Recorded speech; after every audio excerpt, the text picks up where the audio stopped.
Doctor Mizanur Rahman Azhari তো একজন মাজার পূজারী, ঠিক নেই? সে একজন মুরতাদ কাফের। সে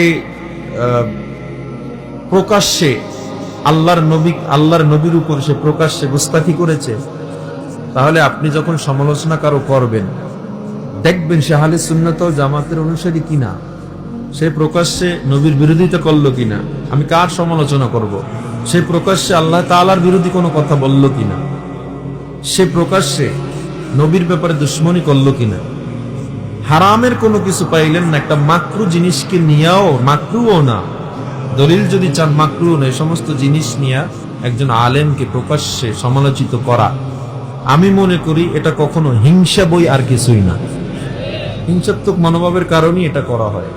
সমালোচনা করবেন, গঠনমূলক সমালোচনা। প্রত্যেকটা আলেমের ব্যাপারে কলম ধরার আগে নিজে চিন্তা করবেন আমি কতটুকু যোগ্য, ঠিক কিনা? আমাদের বাংলাদেশে এই যে একটা নোংরা সিস্টেম চলে, অনলাইনে বিভিন্ন জায়গায় সমালোচনা, গীবত চলে। বিশেষ করে 5 বছর 6 বছর পর ডক্টর মিজানুর রহমান আজহারি সাহেব দেশে আসছে, ঠিক না? উনি দেশে আসছে, বিশাল এক যুবক শ্রেণী, জনসাধারণ তার ফ্যান, তাকে ভালোবাসে, কোরআনের কথা শুনতে যায়। Doctor Mizanur Rahman Azhari he is our national treasure, সে আমাদের জাতীয় সম্পদ। মাওলানা মামুনুল হক হি ইজ ন্যাশনাল ট্রেজার, সে আমাদের জাতীয় সম্পদ। মাওলানা হাফিজুর রহমান সিদ্দিক ন্যাশনাল ট্রেজার, সে আমাদের জাতীয় সম্পদ। আল্লাহওয়ালা পীর সাহেব চরমনাইরা আমাদের জাতীয় সম্পদ, ঠিক কিনা? জোরে বলেন। এদেরকে সবসময় মহব্বত করবেন। শেখ আহমদুল্লাহ সহ অসংখ্য, সবার নাম তো আমার বলা উদ্দেশ্য না, আমি বলতেছি এরা বিশাল এক যুবক শ্রেণীকে এক পার্শ্বে নিচ্ছে।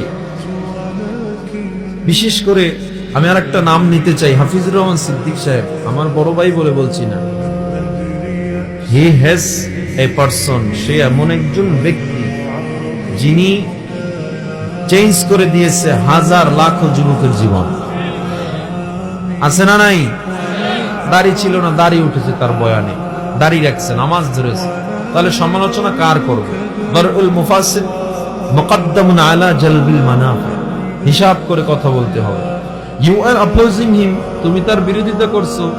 হি ইজ মেকিং হিস্ট্রি এভরিডে, অথচ সে প্রতিদিন ইতিহাস তৈরি করে চলছে লোক সমাগমে। তুমি তার বিরোধিতা করতেছো, কি করতেছে সে বিশাল বিশাল হিস্ট্রি তৈরি করতেছে। তাহলে তার বিরোধিতা করে লাভ কি?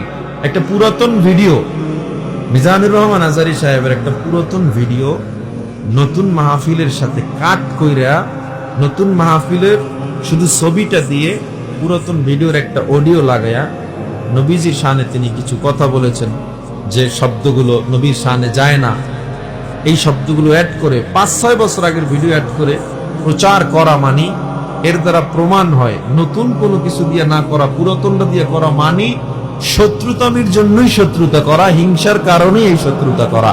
আর এটা আমি মনে করি কোনো কওমির ছেলেরাও করে নাই, জামাতির পোলাপানও করে না, এটা আর এক দল হুজুর করছে, আপনারা ভালো করে চিনেন তাদের।